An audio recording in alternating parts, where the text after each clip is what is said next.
नींद को अब हमें तोड़ना होगा, सोए अपने देश को झंझोड़ना होगा, सहन की सीमाओं को छोड़ के पीछे शत्रुओं के प्राणों को उधेड़ना होगा, कि घर के दुश्मनों को छांटना होगा, देश में गद्दारों को अलग बांटना होगा। बहुत दूध पिला चुके हैं सांपों को आस्तीन में, सरफ के उठाया तो इन्हें काटना होगा, सरफ के उठाया तो इन्हें काटना होगा। और ऐसे लोग जो देश विरोधी बातें करते हैं, भाई हमारे प्रतिमान कलाम साहब, अब्दुल हमीद, भगत सिंह, हमारे सुभाष चंद्र बोस, ये सब हैं।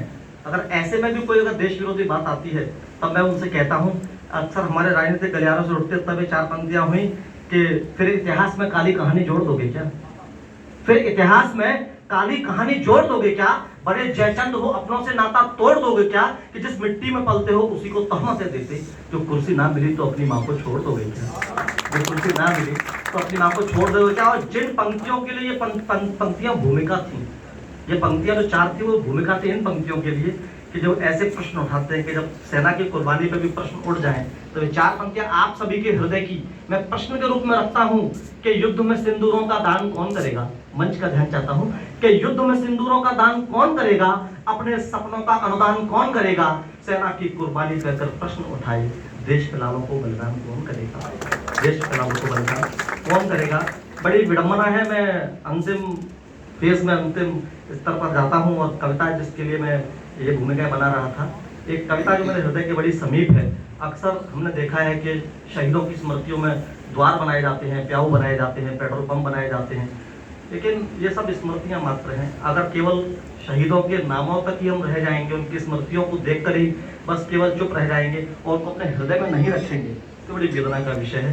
तो आपके हृदय में देश के शहीदों के प्रति जो सोया हुआ प्रेम है, उसको मैं आमंत्रण देता हूँ और एक गीत आपके बीच में रखता हूँ। कश्मीर से कन्याकुमारी, मेघालय से राजस्थान, कश्मीर से कन्याकुमारी, मेघालय से राजस्थान, कितनी ही राहों से गुजरा घूमा पूरा हिंदुस्तान, जंगल नदी पहाड़ों से सब, खेतों से खलिहानों से, बाग बगीचे राजमहल से, टूटे हुए मकानों से, मिट्टी के कण कण में मिलती, मिट्टी के कण कण में मिलती वीरों की कुर्बानी है। कैसे भूल गए तुम उनको जिनकी अमर कहानी है, कैसे भूल गए हम उनको जिनकी अमर कहानी है। ममता के आंचल को छोड़ा, प्यारी बहन की राखी को, अपनों के सपनों को त्यागा, होली और बैसाखी को, फूलों के बिस्तर बिसराए, कांटों वाली राह चुनी, प्रेम गीत की सरगम भूले, भारत माँ की आह सुनी। हमको कोई छू ना जाए, देश पे कोई आँच न आए, कर दी होम जवानी है।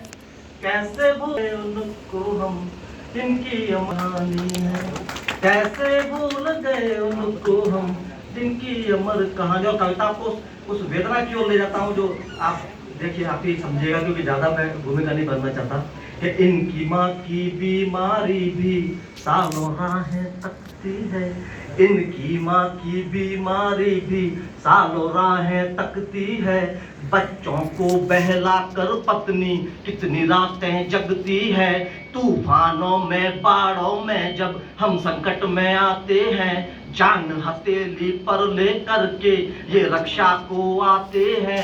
अरे बदले में पत्थर खाते हैं, बदले में पत्थर मिलते हैं, कैसी बेईमानी है। कैसे भूल गए उनको हम जिनकी अमर कहानी है, कैसे भूल गए उनको हम जिनकी अमर कहानी। और सर आपने देखा होगा कि सबसे ज्यादा सहनशील, सबसे ज्यादा सहिष्णु कोई होता है तो वीर जवानों के घर वाले होते हैं, सबसे ज्यादा धैर्य रखते हैं। लेकिन मेरा एक विचार है कि एक पल ऐसा भी होता है जब उनका धैर्य खो जाता है।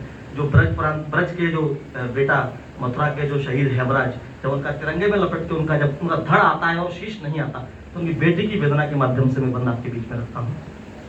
वीर शहीदों के घर वाले धीर धरे सब रहते हैं, अपनों के खोने के गम को हिम्मत रख के सहते हैं। वीर शहीदों के घर वाले धीर धरे सब रहते हैं। अपनों के खोने के गम को हिम्मत रख के सहते हैं। लेकिन चुप रहने का साहस उस पल में खो जाता है। पत्थर भी रो जाते हैं जब शीश कटा धड़ आता है। अरे मेरे बापू का सर ला दो, मेरे पापा का सर ला दो, कहती बिटिया रानी है।